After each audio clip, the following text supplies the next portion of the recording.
ہم وہ قوم نہیں کہ جن کی کوئی سرپرستی نہ کرتا ہو، ہم وہ قوم نہیں کہ جو کس کی نگاہ میں نہیں۔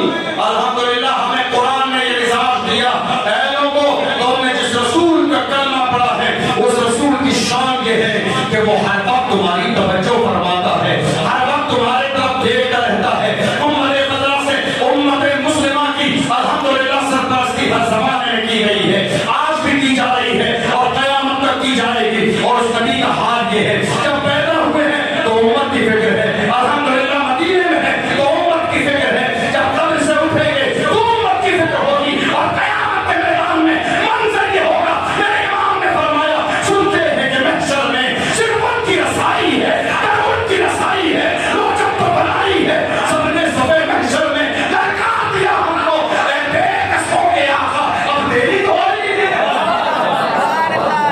پریشان قیامت میں بھی نہیں ہوگے، پریشان قیامت میں بھی نہیں ہوگے۔ مصطفیٰ جان احمد بلال خان کے نیچے تو سوال ہے، جب سب کہیں گے اذهب الى غیری تو مصطفیٰ جان رحمت صلی اللہ علیہ وسلم فرمائیں گے انا لہا، آج کے دن کا دولہا تو اللہ نے مجھے بنایا، شفاعت کا تاج تو میرے سر پہ ہے، پریشان ہونے کی ضرورت نہیں ہے۔ میں سوچتا ہوں آج لوگ جب ہم بہت سارے ایسے علاقے ہیں، بہت سارے ایسے علاقے ہیں جب ہم تقریر کرنے جاتے ہیں تو لوگ شروع میں کہہ دیتے ہیں نماز روزے کی بات کرنا، نماز روزے کی بات کرنا، شروع میں نماز روزے کی بات کرنا۔ میں کہتا ہوں نادان، نماز بعد میں ہے، مصطفیٰ کی محبت پہلے ہے، روزے بعد میں ہے، مصطفیٰ کی محبت پہلے ہے، یہ حج بعد میں ہے، مصطفیٰ کی محبت پہلے ہے، زکات بعد میں ہے، مصطفیٰ کی محبت پہلے ہے۔ آؤ علامہ اقبال کے انداز میں سنو، ڈاکٹر اقبال نے کہا تھا کہ محمد سے وفا تو نے تو ہم کہہ رہے ہیں، یہ جہاں چیز ہے کہ اللہ ہو کرم دے گا۔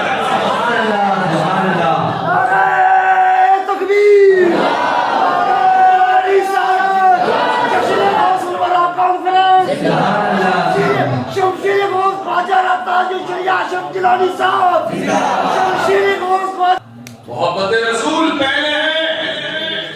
آج حال یہ ہے ہم نے ہر زمانے میں صحابہ کا دور دیکھیے، تابعین کا دور دیکھیے، تابعین کا دور دیکھیے، ائمہ مجتہدین کا دور دیکھیے، کسی بھی دور میں مصطفیٰ کے غلاموں نے گالی دی گئی برداشت کی، صبر کیا، ساری معاملات کو ہینڈل کر لیا، لیکن جب بات مصطفیٰ کی ناموس کی آئی تو دنیا کو یہی کہا جو جان مانگو گے جان دیں گے، جو مال مانگو گے مال دیں گے، مگر یہ ہم سے کبھی نہ ہوگا، نبی کا چاہو جلال دیں گے۔ زندگی کے ہر مرحلے پر سمجھوتا کیا جا سکتا ہے، مگر خبردار خبردار ہم مزاج کو رکھتے ہیں جو جملہ ابو بکر صدیق نے اپنے بیٹے سے کہا تھا کہ بیٹا اگر تو میری تلوار کے نیچے ایک بار آ جاتا تو تجھے قتل کر دیتا، اس لیے کہ اس زمانے میں تو میرا بیٹا نہیں تھا، مصطفیٰ کا دشمن تھا، اور مصطفیٰ کے دشمنوں کو برداشت نہ کیا جائے گا۔ ہم تو یہی کہتے ہیں اے دنیا والوں سنو،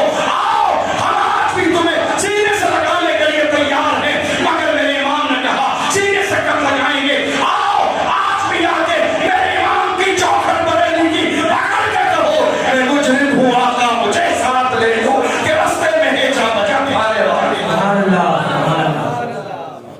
ہم ڈرنے والے لوگ نہیں ہیں، ڈرنے والے ہیں۔ اگر ڈرنے والے ہیں تو یہ شعر پڑھنے چھوڑ دیجئے، کیا دبے جس پہ حمایت کا وہ پنجہ تیرا، شعر کو خطرے میں لاتا نہیں کنتا تیرا۔ یہ سرکار امام عشق و محبت کا شعر پڑھنا چھوڑ دیجئے، اور جب شعر پڑھتے ہی ہیں تو دشمنوں کی آنکھوں میں آنکھیں ڈال کے دنیا کے سامنے علل اعلان وبا کے توہل یہ اعلان کیجئے میری خاموشیوں سے تم کبھی دھوکہ رکھا جانا، محبت کی فضا میں بولنا ہم کو بھی آتا ہے، عزیزوں ہو چکے مایوس ہم دیوار زندہ سے قفس کی تیریوں کو توڑنا ہم کو بھی آتا۔ ڈریے مت، ڈریے مت، الحمدللہ ہم مصطفیٰ جان رحمت صلی اللہ علیہ وسلم کی نکاح کرم میں ہر لمحے موجود رہتے ہیں۔ ہماری سرپرستی گنبد خضرا سے کی جا رہی ہے، ہماری سرپرستی مدینے والے مصطفیٰ فرما رہے ہیں، ہمیں ڈرنا کیوں ہے؟ ہمیں دبنا کیوں ہے؟ ہمیں جھٹکنا کیوں ہے؟ ہمیں قدم پیچھے ہٹانا کیوں ہے؟ دراصل بات یہ ہے قوم مسلم کے دبنے کے اسباب ہیں، قوم مسلم کے ڈرنے کی وجوہات ہیں۔ وہ بات یہ ہے کہ آج لوگ جشن غریب نواز کو مناتے ہیں، معذرت کے ساتھ میں رد نہیں کر رہا ہوں، الحمدللہ ہم بھی جشن مناتے ہیں، آپ بھی جشن مناتے ہیں، اور ہم تو یہ دعا کرتے ہیں، سرکار غوث اعظم کے غلام یہ دعا کرتے ہیں، مولا امام عشق و محبت کے انداز میں ہم یہ دعا کرتے ہیں، قادری کر قادری رکھ قادریوں میں اٹھا قدر عبدالقادر قدرت نما کے واسطے۔ ہم تو یہ دعا کرتے ہیں قادری رکھ قادریوں میں اٹھا، مگر یاد رکھو جشن غریب نواز یا جشن غوث اعظم منانے کے ساتھ ساتھ مشن غوث اعظم کو بھی سمجھو، مشن غریب نواز کو بھی سمجھو۔ میرے غوث کا مشن کیا تھا؟ میرے غوث کا مشن یہ تھا، غوث اعظم کا مشن یہ تھا، خبردار خبردار کبھی آپس میں اختلاف نہیں کرنا۔ کیا مشن تھا؟ بتائیے میرے ساتھ، کیا مشن تھا؟ اختلاف نہیں کرنا۔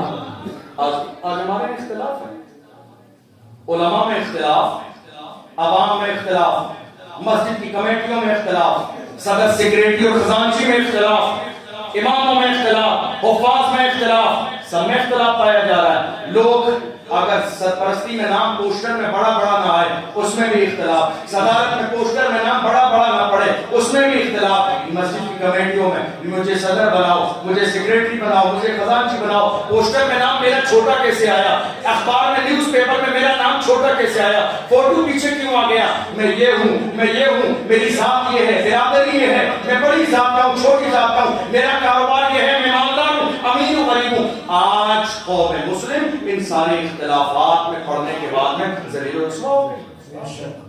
آپ نے دیکھا نہیں؟ جا کے دیکھو سیریا کے حالات، آپ کو اندازہ لگ جائے گا، جا کے دیکھو میانمار کے حالات، اندازہ لگ جائے گا، جا کے دیکھو بغداد مقدس کے حالات، بستیاں اجڑی پڑی ہیں، بمباری کی گئی، حالانکہ بات یہ ہے وہ انبیاء کی زمین ہے، وہ صحابہ کی زمین ہے، وہ تابعین کی زمین ہے، امام حسین کی زمین ہے، مگر ان کے اختلاف کی بنیاد پر تباہ و برباد کر دیا گیا۔ جا کے لوگوں فلسطین کی سرزمین پر تباہی اور بربادی کے بادل چھائے ہوئے ہیں۔ دراصل قرآن نے ہمیں یہی مزاج دیا، وَاعْتَصِمُوا بِحَبْلِ اللَّهِ جَمِيعًا، اللہ کی رسی کو مضبوطی سے تھام لو۔ خبردار خبردار، تم نے جس رسول کا کلمہ پڑھا، تم کہتے ہو تم مدینے والے کے غلام ہو، تم مدینے والے کے عاشق ہو، مدینے والے کے محبوب ہو، اگر محبوب ہو تو محبوب والا مزاج پیدا کرو، عاشق ہو تو عاشق والا مزاج پیدا کرو۔ کاش تم نے اپنا مزاج بلال حبشی کی طرح بنا لیا ہوتا، مارا گیا، ستایا گیا، گھسیٹا گیا، کوڑے مارے گئے، آگ پر لٹایا گیا،